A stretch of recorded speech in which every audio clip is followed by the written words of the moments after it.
بہت سے لوگ یہ کہتے ہیں کہ ہم وظائف تو کر رہے ہیں، وظیفہ تو کر رہے ہیں، لیکن ہمیں اس کے نتائج نظر نہیں آ رہے۔ میں آپ کو کچھ اصول بتاتا ہوں، کچھ طریقے بتاتا ہوں، ان کو مد نظر رکھتے ہوئے آپ جب یہ وظائف کریں گے تو انشاءاللہ تعالیٰ آپ کو بھرپور نتائج ملنا شروع ہو جائیں گے۔ سب سے پہلا کام تو آپ نے یہ کرنا ہے کہ جو بھی وظیفہ آپ کو بتایا گیا ہے، کوئی آیت ہے یا کوئی حدیث شریف کی دعا ہے، تو آپ نے اس کے الفاظ ٹھیک کر لینے ہیں۔ الفاظ ٹھیک نہ ہوں، زیر زبر کی غلطی سے بھی بعض اوقات اس کا معنی تبدیل ہو جاتا ہے، اور جب اس کا معنی تبدیل ہو جاتا ہے تو وہ پھر کس طرح اثر کرے گا؟ آپ نے سب سے پہلے الفاظ اپنے درست کر لینے ہیں۔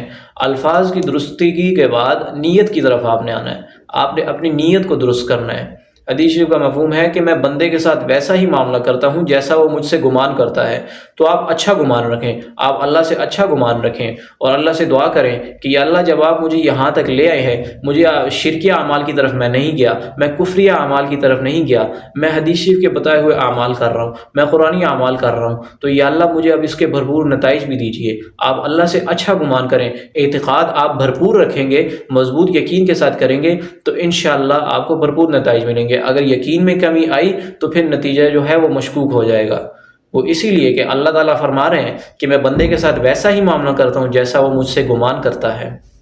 اور پھر تیسرے نمبر پہ آپ نے کیا کرنا ہے کہ وظیفہ شروع کرنے سے پہلے آپ نے باوضو ہو جانا ہے۔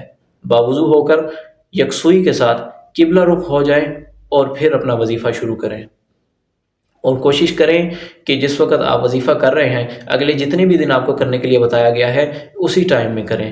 اس طرح انشاءاللہ اس کے جو نتائج ہیں وہ دوبالا ہو جائیں گے۔ اور وظیفہ شروع کرنے سے پہلے جب آپ نے وضو کر لیا ہے، قبلہ رخ ہو کر بیٹھ گئے ہیں، تو 2 نفل حاجت کے ادا کر لیں۔ 2 نفل حاجت کے یہ بہت ضروری ہیں۔ اللہ تعالیٰ کے حضور حاجت کے 2 نفل پڑھیں اور گڑ گڑائیں اور اللہ سے مانگیں کہ یا اللہ آپ نے ہی یہ میرا مسئلہ حل کرنا ہے۔ وظائف جو ہیں، وظیفے جو ہیں، یہ ایک ہیلہ ہیں، یہ ایک سبب ہے، ان کو یا اللہ میں نے اختیار کیا ہے، اصل کام تو یا اللہ آپ نے کرنا ہے، تو یا اللہ میرا یہ مسئلہ حل کر دیجئے۔ انشاءاللہ آپ دیکھیں گے کہ آپ کو اس کے بھرپور نتائج ملنا شروع ہو جائیں گے۔